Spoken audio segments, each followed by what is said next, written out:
한국에게 제대로 한 방 보여줄 수밖에 없었다. 미 의회에서 나온 비공개 회의 자료에 전 세계가 충격에 빠졌습니다. 한국인 구금 사태에는 숨은 이유가 있다는 발언이 나오고 있는데요. 이 모든 게 한국을 압박하기 위해서였다고 합니다. 한국의 핵 때문이라는데 도대체 무슨 일인지 바로 알아보겠습니다. 구독과 좋아요로 한국을 응원해주세요. 저는 그날 아침 6시 30분에 평소처럼 커피를 마시며 CNN을 켜고 있었어요. 워싱턴의 어느 평범한 화요일 아침이었죠. 그런데 속보가 터진 순간 저는 머그컵을 떨어뜨릴 뻔했습니다. 조지아 사바나 현대차 공장에서 대규모 체포 작전이 벌어지고 있다는 뉴스였어요. 화면에는 헬기 6대가 공장 상공을 맴돌고 있는 모습이 생중계되고 있었습니다. 마치 테러리스트 소탕 작전 같았어요. 저는 20년간 워싱턴에서 국제관계를 연구해온 사람으로서 이런 장면을 본 적이 없었거든요. 동맹국 기업을 상대로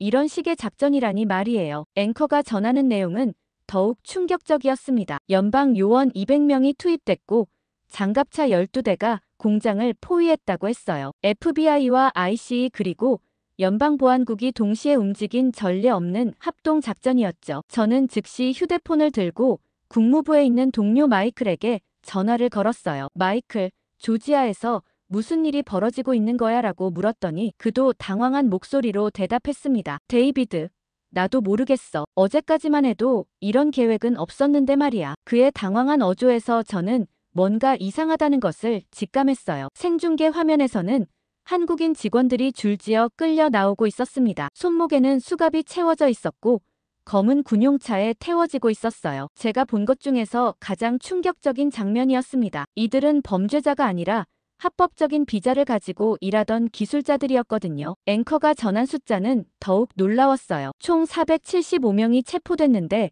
그중 332명이 한국인이었다고 했습니다. 저는 계산기를 두드려 봤어요. 전체 체포자의 70%가 한국인이라는 뜻이었죠. 그 순간 제 머릿속에 한 사람이 떠올랐습니다. 박진우였어요. 10년 전 서울에서 진행한 에너지 효율성 프로젝트를 함께했던 친구였죠. 당시 진우는 LG에너지 솔루션에서 배터리 기술을 담당하고 있었고 저는 미국 정부의 기술 협력 담당자였어요. 밤늦도록 회의실에서 설계도를 검토하며 한국의 놀라운 기술력에 감탄했던 기억이 생생했습니다. 진우가 조지아에 파견됐다는 소식을 들었던 것이 작년이었는데 혹시 그도 이번 사건에 휘말렸을까 하는 불안감이 들었어요. 저는 급히 노트북을 열고 관련 정보를 찾아보기 시작했습니다. 현대차와 LG의 조지아 공장 직원 명단은 공개되지 않았지만 업계 네트워크를 통해 몇 가지 단서를 찾을 수 있었어요. 링크드인에서 진우의 프로필을 확인해보니 현재 근무지가 조지아 사바나로 되어 있었습니다. 제 심장이 쿵쾅거리기 시작했어요. 진우가 그 332명 중 한 명일 가능성이 높았거든요. 평소 같으면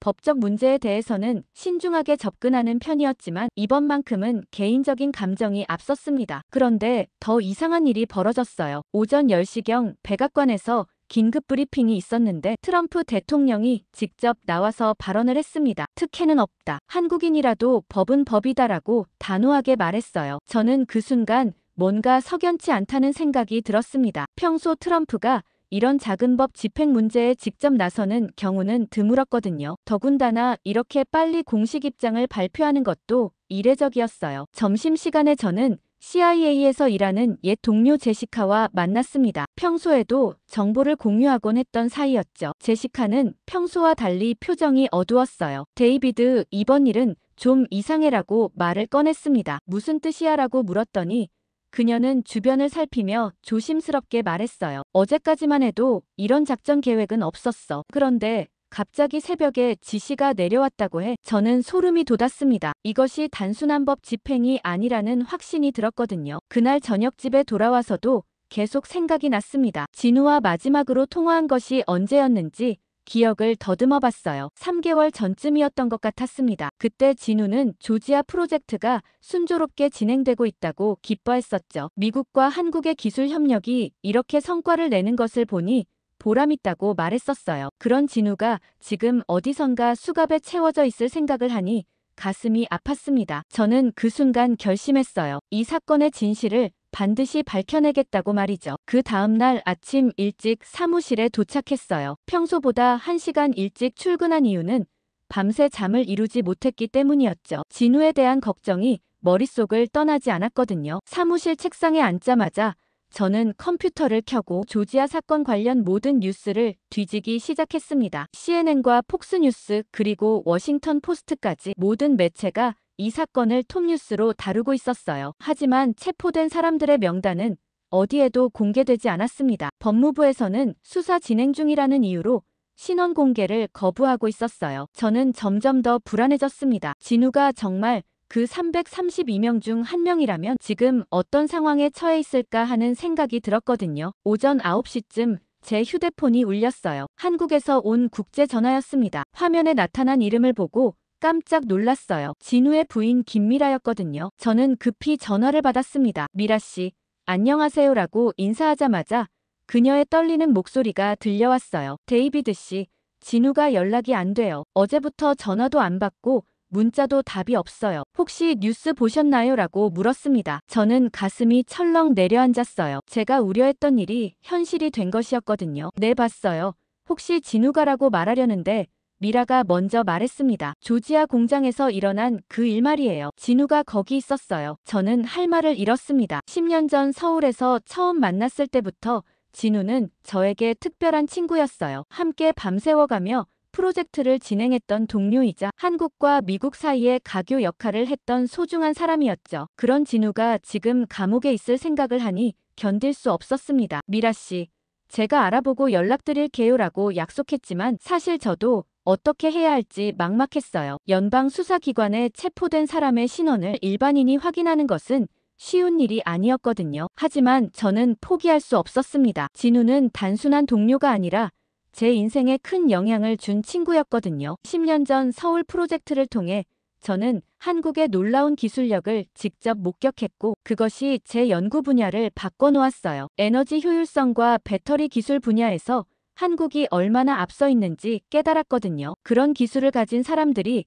지금 범죄자 취급을 받고 있다는 것이 도저히 이해가 안 됐습니다. 저는 즉시 변호사 사무실에 전화를 걸었어요. 워싱턴에서 이민법 전문으로 유명한 로펌이었죠. 접수 담당자에게 조지아 체포 사건 관련 상담을 요청했더니 오늘 오후에 시간을 내줄 수 있다고 했습니다. 변호사와의 상담에서 저는 충격적인 사실을 알게 됐어요. 체포된 사람들 대부분이 합법적인 비자를 가지고 있었다는 것이었습니다. 현대차와 LG에서 파견한 기술자들은 모두 E2 투자자 비자나 L1 주재원 비자를 가지고 있었어요. 그런데 왜 체포된 건가요? 라고 물었더니 변호사가 고개를 저었습니다. 그것도 저희가 이해할 수 없는 부분입니다. 법적으로 문제가 될 만한 요소를 찾기 어려워요 라고 답했어요. 그 순간 저는 확신했습니다. 이것은 단순한 법 집행이 아니라 다른 목적이 있다는 것을 말이죠. 사무실로 돌아와서 저는 더 깊이 파고들기 시작했어요. 지난 몇 달간의 한미 관계 동향을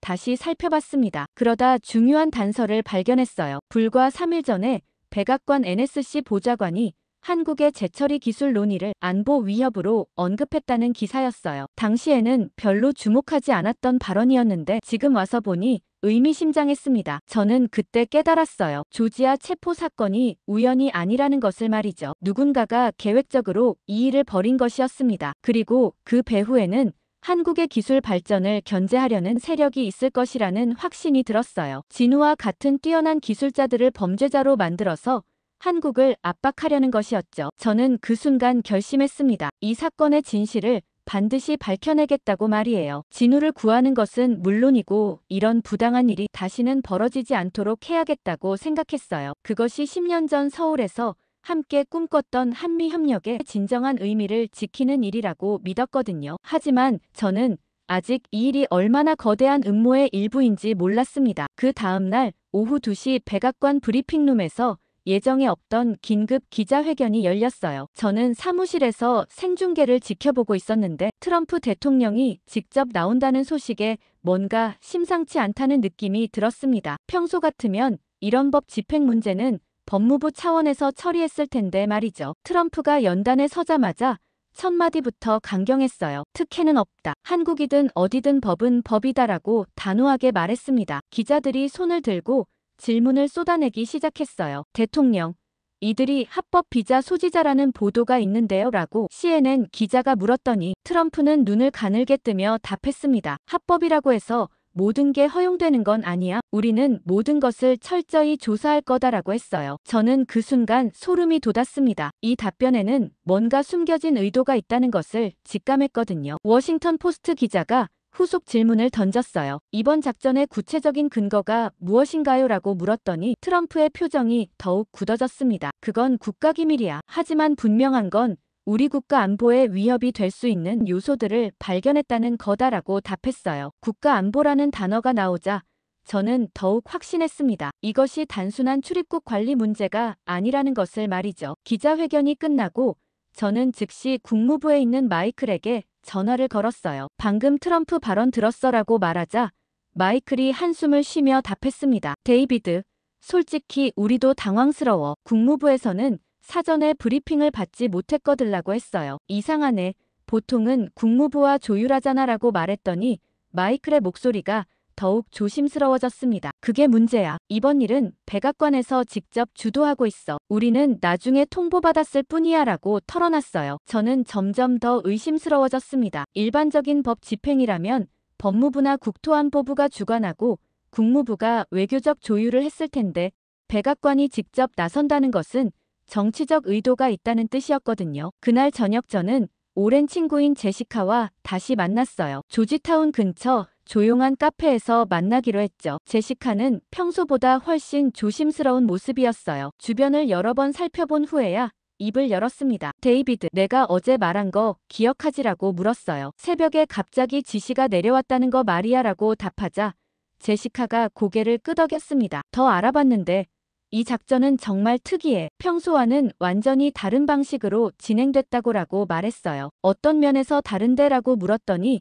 제시카가 목소리를 낮췄습니다. 보통은 관련 부처 간 사전 조율이 있잖아. 그런데 이번에는 백악관 NSC에서 직접 지시를 내렸어. 국무부도 국방부도 사전에 몰랐다고라고 했어요. 저는 깜짝 놀랐습니다. NSC가 직접 나선다는 것은 이 문제를 국가안보 차원에서 접근하고 있다는 의미였거든요. 그런데 NSC가 왜 한국 기업 직원들을 국가안보 위협으로 본다는 거지라고 물었더니 제시카가 의미심장한 표정을 지었어요. 그게 핵심이야. 3일 전 NSC 회의에서 나온 얘기가 있어라고 말했습니다. 무슨 얘기인데 라고 촉구하자 제시카가 주변을 다시 한번 살펴봤어요. 한국의 재처리 기술 논의가 안보 위협이라는 발언이 나왔다고 해. 그 직후에 이 작전이 계획됐다는 거야 라고 말했습니다. 저는 그 순간 퍼즐 조각이 맞춰지는 느낌이었어요. 조지아 체포 사건과 한국의 핵 재처리 기술 논의 사이에 연관성이 있다는 것을 깨달았거든요. 그럼 이 사람들은 희생양인 거네라고 말하자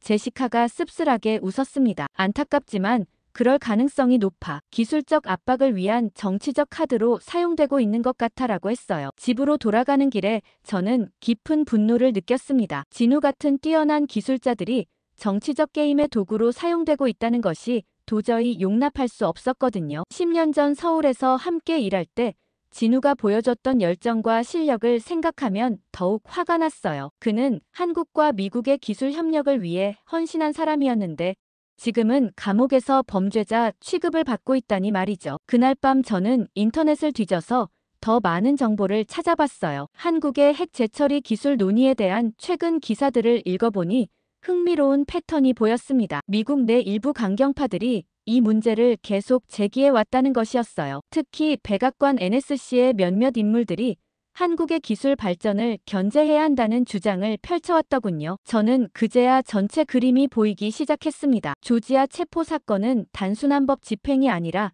한국을 압박하기 위한 계획된 작전이었던 것이죠. 그리고 그 배후에는 한국의 기술적 성장을 우려하는 세력들이 있었어요. 진우와 같은 기술자들은 그들의 정치적 목적을 위한 희생양이 된 것이었습니다. 저는 그 순간 더욱 강한 결심을 했어요. 이 부당한 일의 진실을 반드시 밝혀내겠다고 말이죠. 그 주말 토요일 오후 저는 포토맥 강변을 산책하고 있었어요. 조지아 사건 이후로 계속 머릿속이 복잡했거든요. 그런데 갑자기 뒤에서 누군가 제 이름을 부르는 소리가 들렸습니다. 데이비드라고 하는 목소리에 돌아보니 토니 로드리게즈였어요. 15년 전 CIA에서 함께 일했던 동료였죠. 지금은 민간 컨설팅 회사에서 일하고 있었는데 가끔씩 옛 정보망을 통해 흥미로운 이야기들을 들려주곤 했어요. 토니가 제게 다가오더니 의미심장한 표정을 지었습니다. 요즘 바쁘게 지내는 것 같던데 조지아 사건 때문이지라고 말했어요. 저는 깜짝 놀랐습니다. 토니가 어떻게 제가 그 사건에 관심을 갖고 있다는 걸 알았는지 궁금했거든요. 어떻게 알았어라고 물었더니 토니가 씁쓸하게 웃었습니다. 워싱턴은 좁아. 내가 여기저기 물어보고 다닌다는 소문이 벌써 돌고 있어라고 했어요. 그러면서 토니가 주변을 살펴보더니 목소리를 낮췄습니다. 혹시 시간 있으면 커피 한 잔 할까라고 제안했어요. 저는 즉시 응했습니다. 토니가 뭔가 중요한 정보를 가지고 있다는 직감이 들었거든요. 근처 조용한 카페로 들어가서 자리를 잡고 앉았어요. 토니가 커피를 한 모금 마신 후 조심스럽게 입을 열었습니다. 데이비드, 내가 왜 너를 찾았는지 알아라고 물었어요. 솔직히 모르겠어라고 답하자 토니가 포켓에서 작은 USB를 꺼냈습니다. 이걸 봐야 해. 하지만 절대 나한테서 받았다고 하면 안 되라고 말했어요. 저는 USB를 받으며 떨리는 마음이었습니다. 무엇이 들어있는데? 라고 물었더니 토니의 표정이 더욱 심각해졌어요. 조지아 작전에 대한 내부 문건들이야. 내가 찾고 있던 답이 그 안에 있을 거야 라고 했습니다. 어떻게 이런 걸 구했어? 라고 물었더니 토니가 고개를 저었어요. 묻지 마. 그냥 빨리 확인해보고 필요한 조치를 취해라고 말했습니다. 그리고 나서 토니는 자리에서 일어나며 마지막으로 한마디 더 했어요. 조심해, 데이비드. 이 일은 생각보다 훨씬 크고 위험해라고 경고했습니다. 집으로 돌아와서 저는 즉시 노트북에 USB를 꽂았어요. 파일들을 열어보는 순간 저는 숨이 멎을 뻔했습니다. 백악관 NSC 내부 메모들이 가득했거든요. 첫 번째 문서의 제목부터 충격적이었어요. 조지아 공장 작전 후속 조치 방안이라고 적혀 있었습니다. 문서 내용을 읽어보니 더욱 놀라웠어요. 투자 비자, 남용 프레임으로 한국 기업 압박이라는 구체적인 전략이 명시되어 있었습니다. 목표 항목을 보니 재처리 논의 무력화와 방위비 협상 카드 강화라고 적혀 있었어요. 저는 손이 떨렸습니다. 제가 추측했던 것이 모두 사실이었던 거죠. 두 번째 문서는 더욱 충격적이었어요. 작전 코드네임이 아이언 체인이라고 되어 있었습니다. 동맹을 쇠사슬로 묶겠다는 의미였죠. 문서에는 구체적인 실행 계획이 상세히 기록되어 있었어요. 새벽 5시 30분 헬기 6대 투입, 오전 6시 지상부대 200명 배치, 6시 30분 일제 체포 시작이라고 시간표까지 나와 있었습니다. 이것은 단순한 법 집행이 아니라 치밀하게 계획된 정치적 작전이었어요. 세 번째 문서에서 저는 더욱 경악할 만한 내용을 발견했습니다. 대상자 선별 기준이라는 항목이 있었는데 핵심 기술 보유자 우선 체포라고 명시되어 있었어요. 그 아래에는 구체적인 명단까지 있었습니다. 박진우라는 이름이 목록 상단에 있는 것을 보고 저는 주먹을 불끈 쥐었어요. 진우가 핵심 타깃이었던 것이죠. 네 번째 문서는 언론 대응 전략에 관한 것이었어요. 법질서 확립이라는 프레임으로 일관되게 대응하되 국가안보 관련 내용은 기밀로 처리한다고 되어 있었습니다. 트럼프 대통령의 그 강경한 발언도 이미 다 계획된 시나리오였던 거예요. 마지막 문서에서 저는 이 모든 계획의 배후 임무를 확인할 수 있었습니다. 백악관 NSC 아시아 담당 보좌관 존 해리슨의 서명이 있었어요. 해리슨은 예전부터 한국의 기술 발전을 견제해야 한다고 주장해온 강경파였죠. 문서 하단에는 승인자로 NSC 안보 보좌관의 이름도 있었습니다. 저는 모든 문서를 다 읽고 나서 의자에 등을 기댔어요. 머릿속이 복잡했습니다. 제가 알고 있던 미국 정부와 이렇게 다른 모습을 보게 될 줄은 몰랐거든요. 동맹국의 기술자들을 정치적 카드로 이용한다니 이것이 과연 자유민주주의 국가가 할 일인지 의문이 들었어요. 특히 진우 같은 사람이 타깃이 되었다는 것이 가장 화가 났습니다. 그는 10년 전 서울에서 함께 일할 때부터 한미협력의 상징 같은 존재였거든요. 뛰어난 기술력으로 양국의 발전에 기여하려던 사람이 지금은 정치적 음모의 희생양이 된 것이죠. 저는 그 순간 더욱 확고한 결심을 했습니다. 이 불의한 일을 반드시 세상에 알리겠다고 말이에요. 하지만 어떻게 해야 할지는 아직 확실하지 않았어요. 이런 기밀 문서를 공개하는 것은 법적으로도 위험한 일이었거든요. 그러나 진실을 밝히는 것이 더 중요하다고 생각했습니다. 월요일 아침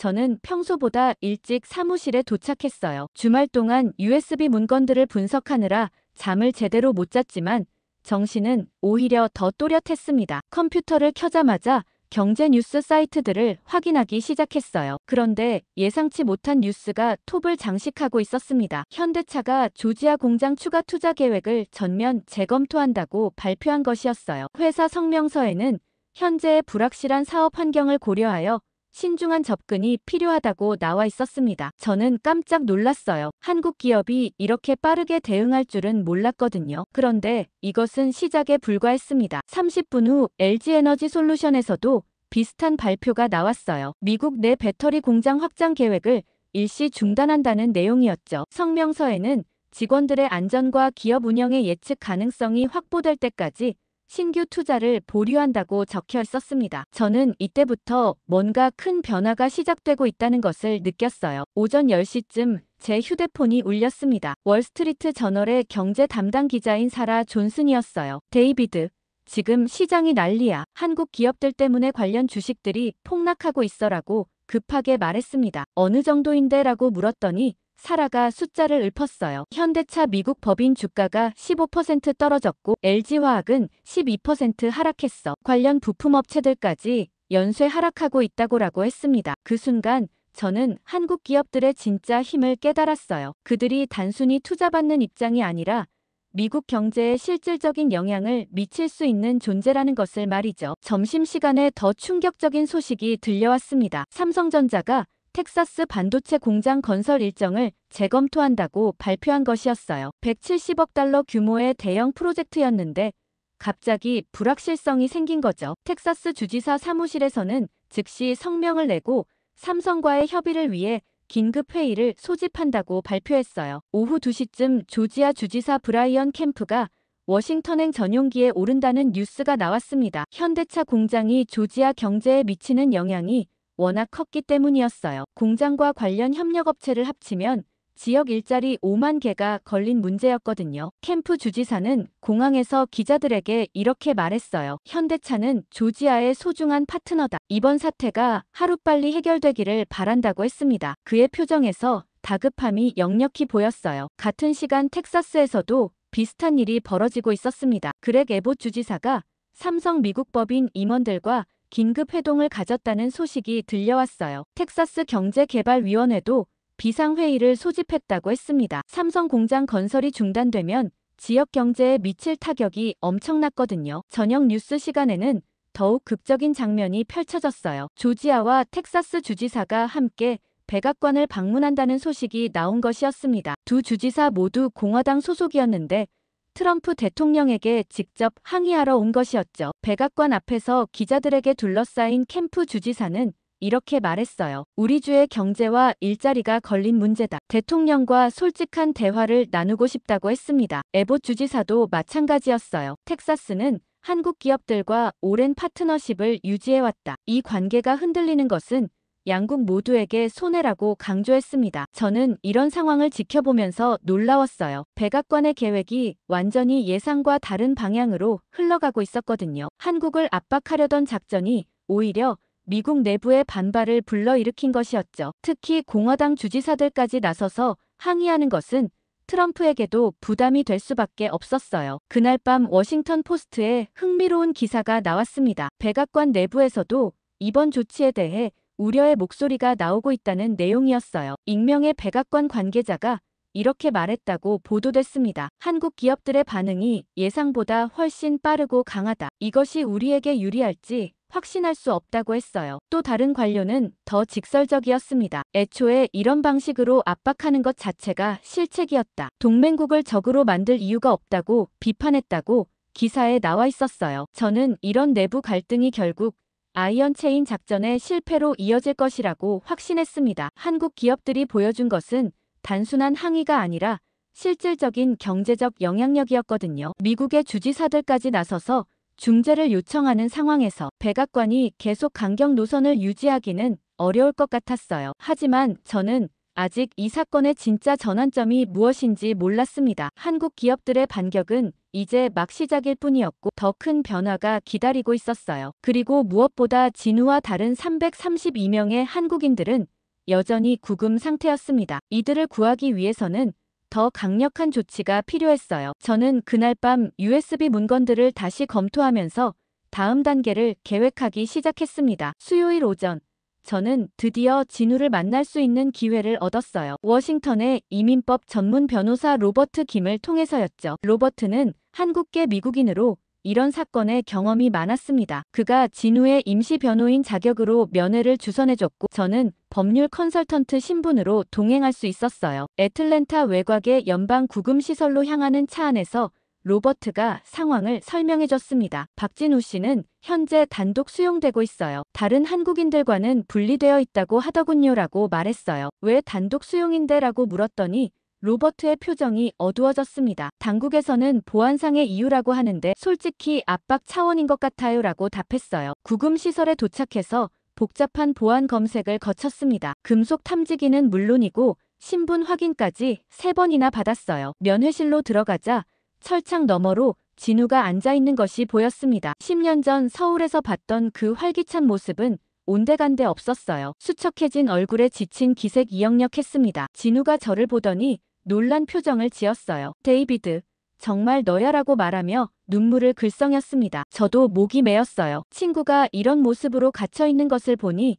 가슴이 아팠거든요. 진우야, 괜찮아 라고 위로했지만 제 목소리도 떨리고 있었습니다. 진우가 주변을 살피더니 목소리를 낮춰서 말했어요. 데이비드, 이건 단순한 비자 문제가 아니야. 체포 당일에 이상한 일이 있었어 라고 했습니다. 무슨 일인데? 라고 물었더니 진우가 더욱 조심스럽게 말했어요. 요원들이 우리를 체포하면서 계속 재처리 기술에 대해 물어봤어. 왜 그런 질문을 하는지 이해할 수 없었다고라고 했습니다. 저는 깜짝 놀랐어요. USB 문건에서 봤던 내용이 사실이었던 거죠. 구체적으로 뭘 물어봤는데? 라고 추궁하자 진우가 기억을 더듬었습니다. 한국의 핵 재처리 기술 개발 현황, 관련 연구진 명단, 정부 정책 방향 같은 것들이었어. 우리는 배터리 기술자인데 왜 그런 걸 묻는지 황당했다고라고 했어요. 로버트 변호사가 끼어들었습니다. 그런 질문들은 일반적인 출입국 위반 수사와는 전혀 관련이 없어요. 명백히 다른 목적이 있었던 거죠라고 분석했어요. 진우가 계속해서 더 충격적인 사실을 털어놨습니다. 체포 과정에서 우리 개인 노트북과 휴대폰을 모두 압수했어. 그런데 포렌식 조사 대상이 배터리 기술 관련 자료들이었다고라고 말했어요. 저는 이제 확신했습니다. 이것은 처음부터 기술 정보를 빼내기 위한 작전이었던 거죠. 진우와 다른 기술자들은 단순히 압박 카드가 아니라 정보 수집의 대상이었던 것이에요. 1시간 정도 면회를 진행하면서 저는 더 많은 사실들을 알게 됐습니다. 구금된 한국인들 중에서도 핵심 기술자들은 따로 분리해서 신문을 받고 있었어요. 특히 에너지 관련 기술자들과 원자력 공학 전공자들이 집중적으로 조사받고 있었다고 했습니다. 그들에게는 변호사 접견권도 제한되고 있었어요. 면회가 끝나고 구금시설을 나오면서 로버트 변호사가 말했습니다. 이건 명백한 인권 침해예요. 동맹국 국민을 이렇게 대우하는 것은 국제법 위반이기도 하고요라고 분개했어요. 저도 같은 생각이었습니다. 진우 같은 기술자들이 마치 간첩처럼 취급받고 있는 현실이 도저히 용납할 수 없었거든요. 애틀랜타에서 워싱턴으로 돌아오는 비행기 안에서 저는 깊은 분노를 느꼈어요. 10년 전 서울에서 함께 꿈꿨던 한미기술 협력의 비전이 이렇게 무너지는 것을 보니 참담했습니다. 진우는 그때 저에게 이렇게 말했었어요. 데이비드, 우리가 함께 만들어갈 미래가 정말 기대돼. 한국과 미국의 기술이 만나면 세상을 바꿀 수 있을 거야 라고 했었죠. 그런데 지금 그 꿈을 꿨던 사람이 감옥에서 고문당하고 있었어요. 워싱턴에 도착해서 저는 즉시 제시카에게 연락했습니다. 오늘 진우를 만났어. 상황이 우리가 생각했던 것보다 훨씬 심각해라고 말했어요. 제시카도 놀란 목소리로 답했습니다. 어떤 면에서 심각한데? 라고 물었어요. 이들은 단순한 압박 카드가 아니야. 기술 정보 수집이 진짜 목적인 것 같아라고 설명했습니다. 제시카가 잠시 침묵하더니 말했어요. 그렇다면 이건 정말 큰 문제야. 산업 스파이 행위나 다름없거들라고 했습니다. 그날 밤 저는 USB 문건들을 다시 검토하면서 새로운 관점으로 분석했어요. 아이언 체인 작전의 진짜 목적이 보이기 시작했습니다. 표면적으로는 압박이었지만 실제로는 한국의 핵심 기술 정보를 빼내려는 것이었어요. 특히 원자력 관련 기술과 첨단 배터리 기술이 주요 타깃이었던 것 같았습니다. 이것은 단순한 외교적 갈등을 넘어서 산업기밀 침해 행위였어요. 저는 더 이상 망설일 수 없다고 생각했습니다. 진우와 다른 한국인들이 이런 부당한 대우를 받고 있는 상황을 더 오래 방치할 수는 없었거든요. 그들은 죄 없는 기술자들이었는데 정치적 목적과 기술 탈취를 위해 희생되고 있었어요. 저는 그날 밤 중요한 결정을 내렸습니다. USB 문건들을 언론에 공개하기로 한 것이었어요. 물론 법적 위험이 따르지만 진실을 밝히는 것이 더 중요하다고 판단했습니다. 하지만 신중하게 접근해야 했어요. 잘못하면 진우와 다른 구금자들에게 더 큰 피해가 갈 수도 있었거든요. 목요일 아침 일찍 저는 국무부 건물 앞 카페에서 마이클과 만났어요. 그가 어젯밤 긴급히 요청한 만남이었죠. 마이클의 표정은 평소보다 훨씬 심각했습니다. 데이비드, 큰일이 벌어졌어라고 말을 꺼냈어요. 무슨 일인데라고 물었더니 그가 주변을 살피며 목소리를 낮췄습니다. 어제 국무부에서 백악관에 항해 문서를 보냈어. 조지아 사건이 동맹 관계를 파괴하는 행위라고 명시했다고라고 했어요. 저는 깜짝 놀랐습니다. 국무부가 백악관 정책에 공개적으로 반대 의사를 표명한다는 것은 매우 이례적인 일이었거든요. 백악관 반응은 어때라고 물었더니 마이클이 씁쓸하게 웃었어요. NSC에서는 국무부가 월권 행위를 한다고 화를 내고 있어. 존 해리슨이 특히 격분했다더군라고 말했습니다. 그 이름을 듣는 순간 저는 USB 문건에서 봤던 서명이 떠올랐어요. 해리슨이 아이언체인 작전의 핵심 인물이었죠. 국방부 반응은 어떤데라고 추가로 물었더니 마이클의 표정이 더욱 복잡해졌습니다. 국방부는 중립을 지키고 있어. 하지만 내부적으로는 이번 일이 안보 협력에 악영향을 미칠 것을 우려하고 있다고라고 설명했어요. 점심시간에 저는 펜타곤에서 일하는 옛 동료 스티브를 만났습니다. 스티브는 국방부 동아시아 정책 담당이었어요. 그가 들려준 이야기는 더욱 흥미로웠습니다. 국방부 내부에서도 의견이 갈리고 있어. 일부는 이번 조치가 필요했다고 보지만 대부분은 과도하다고 생각하고 있다고라고 말했어요. 구체적으로 어떤 의견들이 나오는데라고 물었더니 스티브가 구체적으로 설명해줬습니다. 작전 계획 단계에서부터 국방부는 배제됐어. 보통은 우리와 협의하는데 이번엔 백악관 NSC가 독단적으로 진행했다고 불만이 많다고라고 했어요. 그날 오후 워싱턴 포스트에 폭탄 같은 기사가 실렸습니다. 국무부와 백악관 간 갈등이 표면화됐다는 내용이었어요. 익명의 국무부 고위 관계자가 이렇게 말했다고 보도됐습니다. 이번 조치는 우리의 외교 정책과 배치된다. 동맹국을 이런 식으로 대하는 것은 장기적으로 미국에게 손해라고 비판했다는 거예요. 백악관에서는 즉시 반박 성명을 냈습니다. 모든 부처가 국가안보 우선 원칙에 따라 협력하고 있다며 갈등설을 부인했어요. 하지만 워싱턴 내부자들은 모두 알고 있었습니다. 실제로는 심각한 의견 대립이 벌어지고 있다는 것을 말이죠. 저녁에 제시카와 만났을 때 그녀가 더욱 놀라운 소식을 전해줬어요. CIA 내부에서도 비슷한 갈등이 있어. 분석관들은 이번 작전이 정보 수집 효과보다 외교적 손실이 더 클 것이라고 보고 있다고라고 말했습니다. 그럼 CIA에서도 반대 의견이 많다는 거네라고 확인하자 제시카가 고개를 끄덕였어요. 특히 동아시아 담당 부서에서는 거의 만장일치로 우려를 표하고 있어. 한국과의 정보 협력에 악영향을 미칠 것이 확실하다고라고 설명했습니다. 그런데 더 중요한 정보가 있었어요. 제시카가 조심스럽게 말했습니다. 어제 CIA 국장이 백악관에서 NSC 안보보좌관과 만났는데 상당히 격한 논쟁이 있었다고 들었어라고 했어요. 무슨 논쟁인데라고 물었더니 제시카가 주변을 살펴본 후 답했습니다. CIA 국장이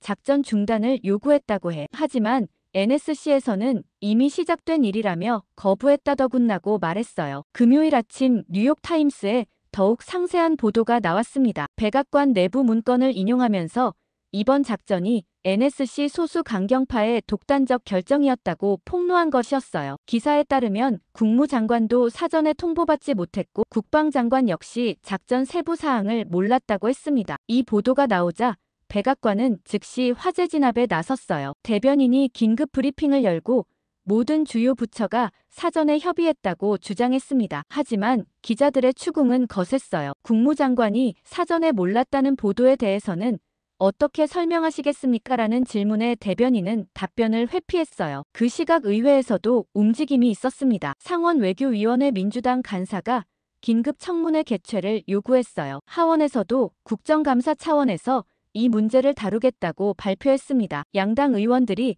모두 우려를 표명하고 있었어요. 텍사스 출신 공화당 상원의원 테드 크루즈마저 이런 발언을 했습니다. 한국은 우리의 중요한 동맹국이다. 동맹국 국민을 이렇게 대우하는 것이 과연 적절한지 의문이 든다고 말했어요. 이는 트럼프와 같은 당 소속 의원이 공개적으로 우려를 표한 것으로 상당한 파장을 불러일으켰습니다. 주말 동안 워싱턴의 분위기는 더욱 험악해졌어요. 백악관과 국무부 간의 갈등이 언론을 통해 계속 노출되고 있었고, 의회에서는 양당이 모두 정부를 압박하고 있었습니다. 가장 중요한 것은 공화당 내부에서도 균열이 보이기 시작했다는 점이었어요. 조지아와 텍사스 주지사들의 반발에 이어 의회, 공화당 의원들까지 우려를 표명하자 트럼프도 부담을 느끼기 시작한 것 같았습니다. 일요일 저녁 저는 이 모든 상황을 정리하면서 깨달았어요. 아이언 체인 작전이 애초 목표와는 정반대의 결과를 낳고 있다는 것을 말이죠. 한국을 압박하려던 계획이 오히려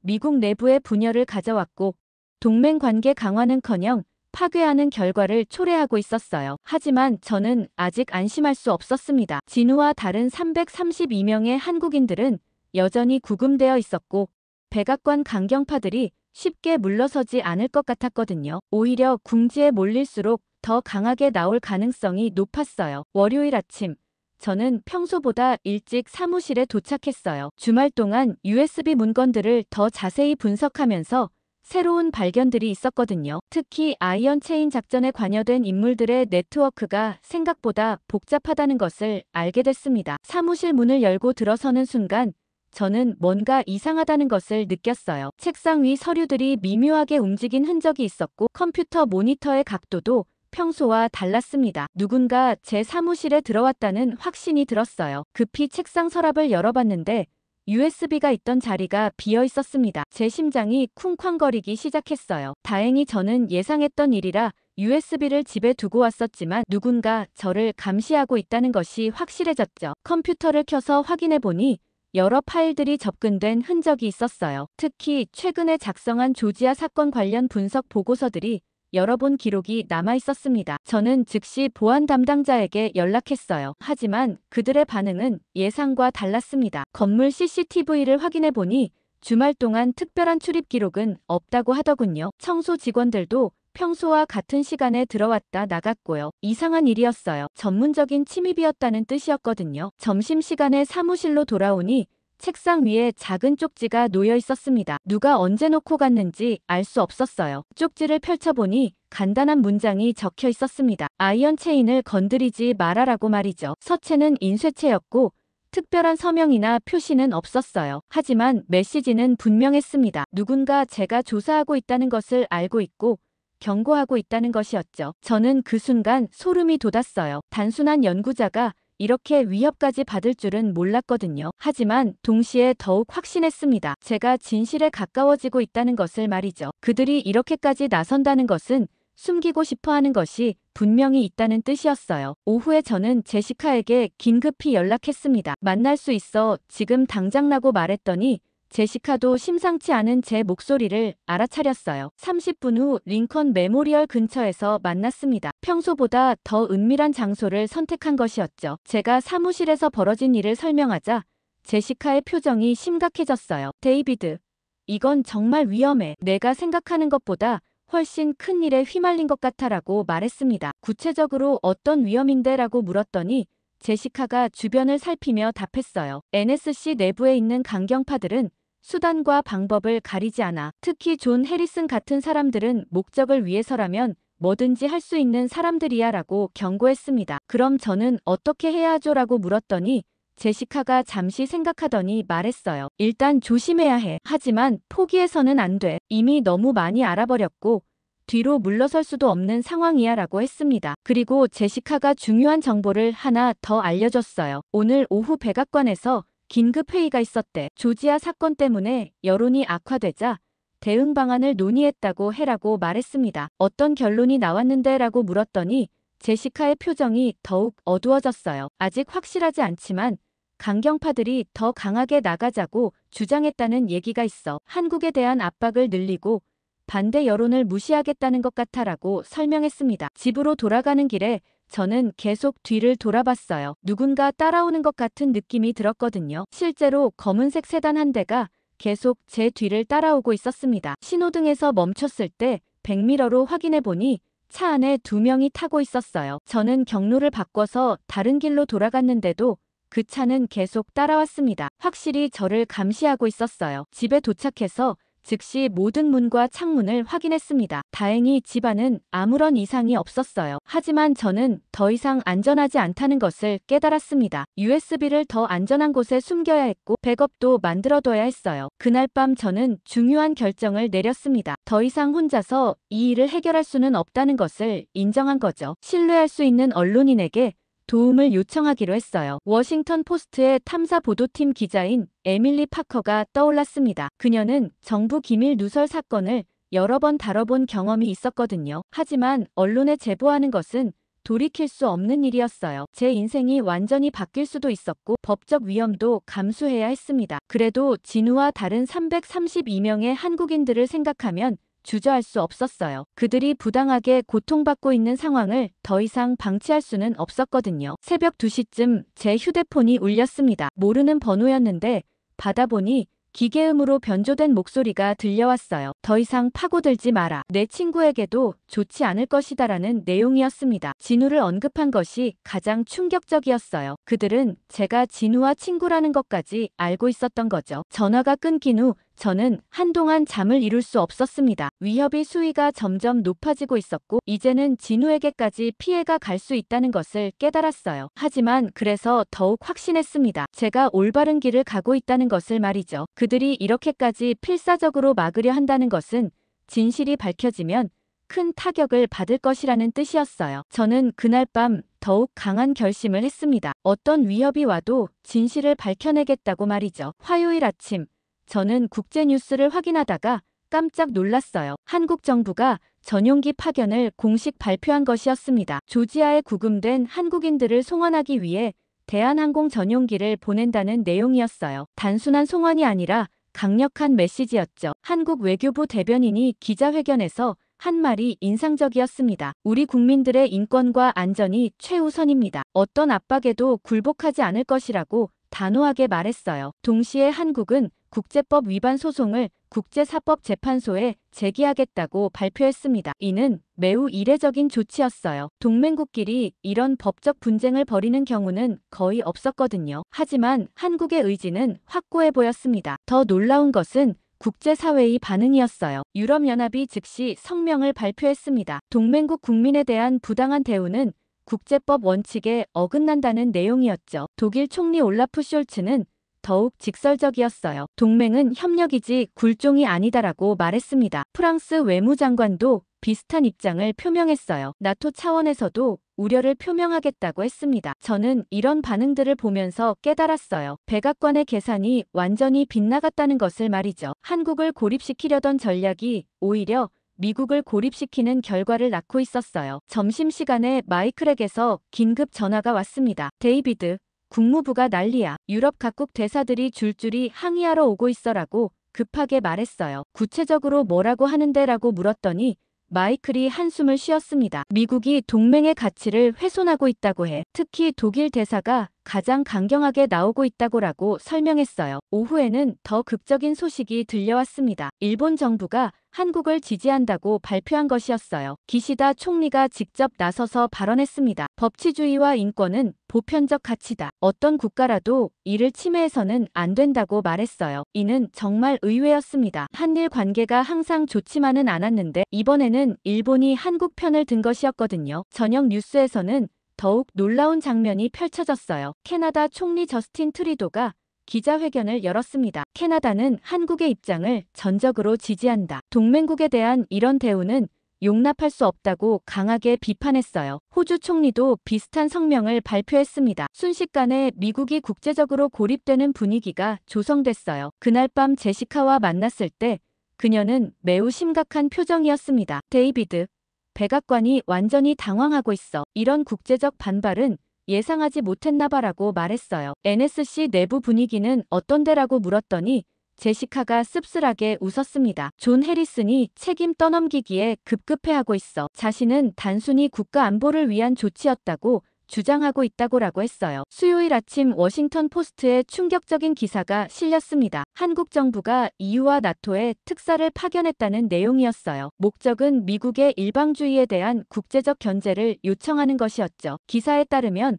한국 특사는 브뤼셀에서 EU 고위 관계자들과 연쇄 회동을 가졌다고 했습니다. 더 놀라운 것은 EU의 반응이었어요. 유럽의회가 긴급 결의안을 채택하기로 했다는 소식이 나왔습니다. 동맹국 간 상호 존중 원칙이라는 제목의 결의안이었어요. 직접적으로 미국을 비판하지는 않았지만 의도는 분명했죠. 나토에서도 움직임이 있었습니다. 사무총장이 성명을 통해 동맹의 가치는 상호 신뢰와 존중에 있다고 강조했어요. 암묵적으로 미국의 행동을 비판한 것이었습니다. 저는 이런 상황을 지켜보면서 놀라웠어요. 한국의 외교력이 생각보다 훨씬 강했던 것이었죠. 작은 나라라고 무시했던 미국의 계산이 완전히 틀렸던 거예요. 목요일에는 더욱 극적인 반전이 있었습니다. 중국이 한국을 지지한다고 발표한 것이었어요. 중국 외교부 대변인이 정례 브리핑에서 말했습니다. 국제법과 인권은 보편적 가치다. 어떤 나라도 정치적 목적으로 이를 악용해서는 안 된다고 했어요. 중국까지 나서자 상황은 완전히 달라졌습니다. 미국이 전 세계적으로 고립되는 분위기였어요. 심지어 북한도 조선중앙통신을 통해 성명을 발표했습니다. 제국주의적 압박은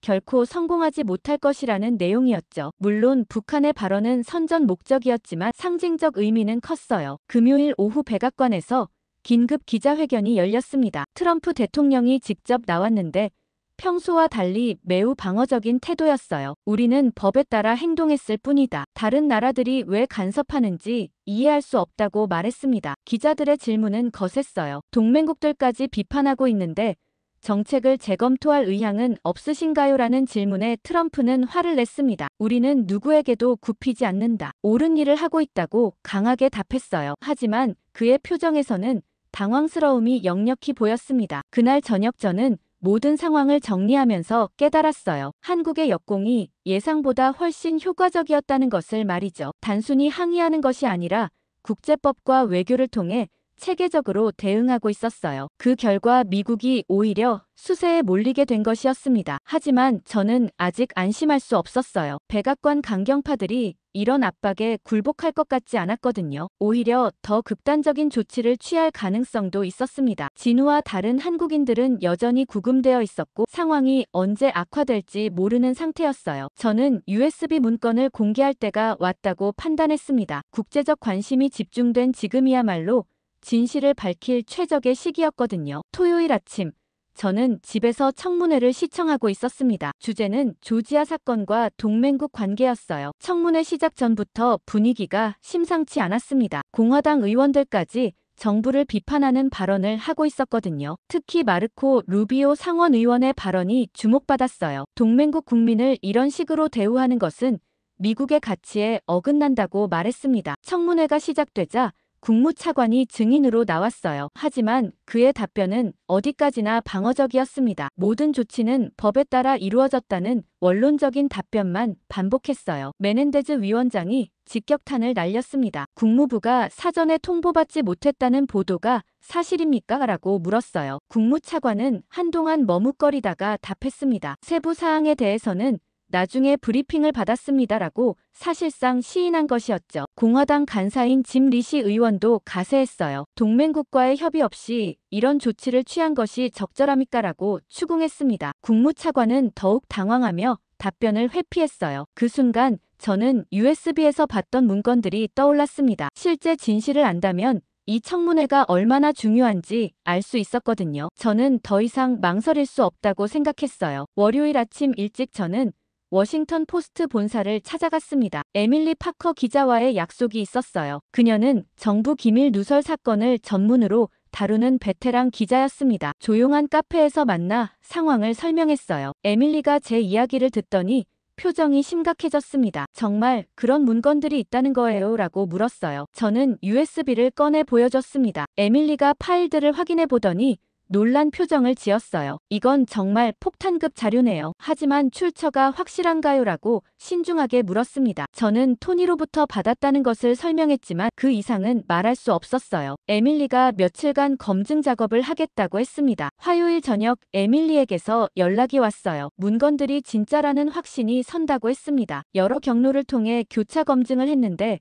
모두 일치한다는 것이었어요. 언제 기사를 낼 건가요? 라고 물었더니 에밀리가 답했습니다. 내일 아침이면 톱으로 나갈 예정이에요. 센세이션을 일으킬 거예요. 라고 확신에 찬 목소리였어요. 수요일 새벽 6시 워싱턴 포스트 온라인판에 기사가 올라왔습니다. 제목부터 충격적이었어요. 백악관 기밀 문건, 폭로 조지아 체포작전 아이언 체인인의 실체라는 것이었죠. 기사 내용은 더욱 폭탄적이었습니다. 작전 코드네임부터 구체적인 실행 계획까지 모든 것이 공개됐어요. 특히 핵심 기술 보유자 우선 체포라는 선별 기준이 공개되면서 파장이 컸습니다. 오전 8시쯤 제 휴대폰이 쉴 새 없이 울렸어요. 다른 언론사 기자들이 추가 정보를 요청하는 전화였습니다. CNN, MBC, ABC 할 것 없이 모든 방송사가 연락해왔어요. 저는 신중하게 대응했습니다. 확인된 사실만 말하고 추측은 하지 않았어요. 오전 10시 백악관에서 긴급 브리핑이 열렸습니다. 대변인이 나와서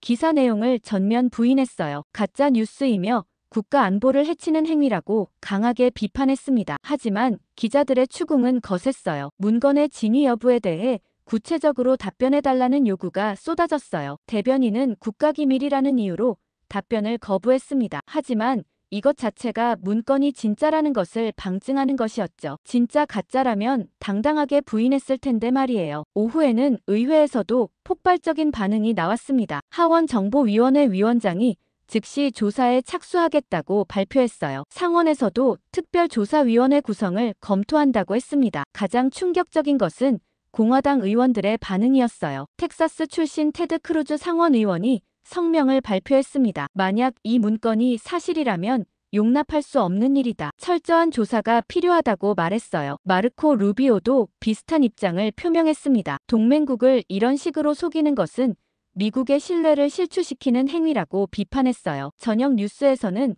더욱 극적인 장면이 펼쳐졌어요. 존 해리슨 NSC 보좌관이 사표를 제출했다는 속보가 나온 것이었습니다. 개인 사정을 이유로 했지만 누구나 아이언 체인 사건 때문이라는 것을 알 수 있었어요. 해리스는 그동안 강경 노선의 핵심 인물이었는데 그가 물러나면서 백악관 내부의 균열이 표면화된 것이었죠. 그날 밤 제시카와 만났을 때 그녀는 흥분한 표정이었어요. 데이비드, 대단해. 백악관이 완전히 패닉 상태야라고 말했습니다. NSC 내부는 어떤 분위기인데? 라고 물었더니 제시카가 웃으며 답했어요. 서로 책임 떠넘기기에 바빠. 누구도 이 일과 연관되고 싶어 하지 않아라고 했습니다. 목요일 아침에는 더욱 놀라운 소식이 들려왔어요. 법무부에서 조지아 사건에 대한 내부 조사를 시작한다고 발표한 것이었습니다. 적법성 여부를 검토하겠다는 것이었죠. 이는 사실상 백악관과 법무부가 다른 입장을 취한다는 의미였어요. 국무부에서도 움직임이 있었습니다. 차관이 한국 대사를 만나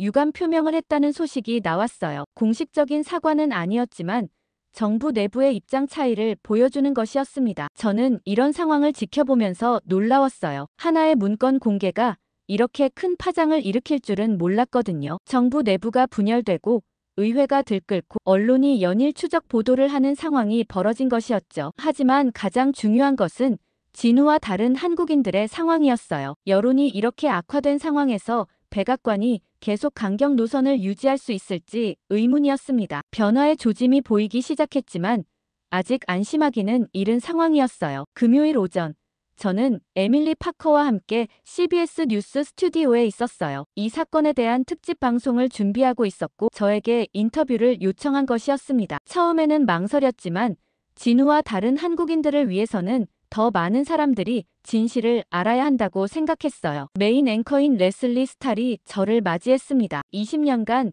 워싱턴에서 국제관계를 연구해 오신 분이 이런 폭로를 하게 된 이유가 뭡니까? 라고 첫 질문을 던졌어요. 저는 심호흡을 하고 답했습니다. 10년 전 서울에서 함께 일했던 친구가 지금 부당하게 구금되어 있습니다. 그뿐만 아니라 미국 정부가 동맹국을 속이고 있다는 사실을 알게 되었거든요. 라고 말했어요. 레슬리가 구체적인 내용을 물어왔습니다. 문서에 따르면 이번 작전의 진짜 목적이 무엇이었습니까? 라고 했어요. 저는 USB에서 봤던 내용을 바탕으로 설명했습니다. 표면적으로는 출입국법 위반이었지만 실제로는 한국의 핵 재처리 기술 논의를 무력화하고 핵심 기술 정보를 빼내려는 목적이었어요. 라고 폭로했습니다. 인터뷰가 진행되면서 더 구체적인 질문들이 이어졌어요. 작전 코드네임이 아이언 체인이라는 것의 의미는 무엇입니까? 라고 물었을 때 저는 이렇게 답했어요. 동맹을 쇠사슬로 묶겠다는 뜻입니다. 대등한 파트너가 아니라 종속관계로 만들겠다는 의도였죠. 라고 설명했습니다. 가장 중요한 순간이 왔어요. 레슬리가 핵심을 찔렀습니다. 이 모든 것을 뒷받침할 증거가 있습니까? 라고 물었어요. 저는 미리 준비해둔 문서 사본을 꺼냈습니다. 백악관 NSC에서 작성된 내부 메모들입니다. 작전 계획부터 대상자 명단까지 모든 것이 기록되어 있어요. 라고 보여줬습니다. 인터뷰가 끝나고 스튜디오를 나오는데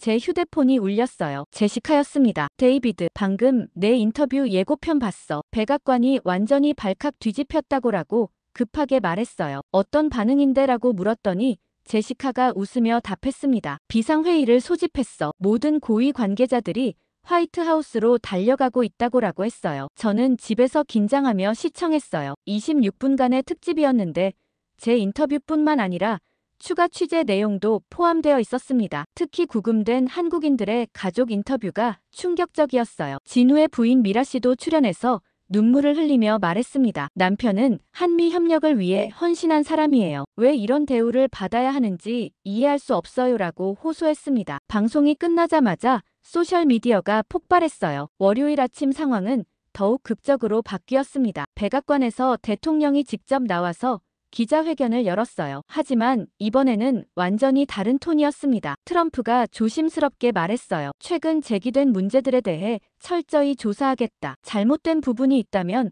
바로잡겠다고 했습니다. 기자들이 쏟아내는 질문에 트럼프는 더 이상 강경하게 나오지 않았어요. 국제사회와의 관계를 고려해서 신중하게 접근하겠다고 답했습니다. 가장 중요한 발표가 나왔어요. 조지아에 구금된 한국인들의 석방을 검토하겠다고 한 것이었습니다. 법무부와 협의해서 가능한 한 빠른 시일 내에 결정하겠다고 약속했어요. 그날 오후 법무부에서 공식 발표가 있었습니다. 조지아 사건에 대한 전면 재검토를 실시하겠다는 내용이었어요. 적법성에 문제가 있다면 즉시 시정 조치를 취하겠다고 했습니다. 화요일에는 더욱 놀라운 소식이 들려왔어요. NSC 안보보좌관이 사임한다고 발표한 것이었습니다. 존 해리슨에 이어 두 번째 고위직 사임이었어요. 백악관 내부의 책임론이 확산되고 있었습니다. 의회에서도 본격적인 조사가 시작됐어요. 상원정보위원회가 특별 청문회를 소집했습니다. 하원에서도 정부 부처 책임자들을 소환하기로 했어요. 수요일 아침 저는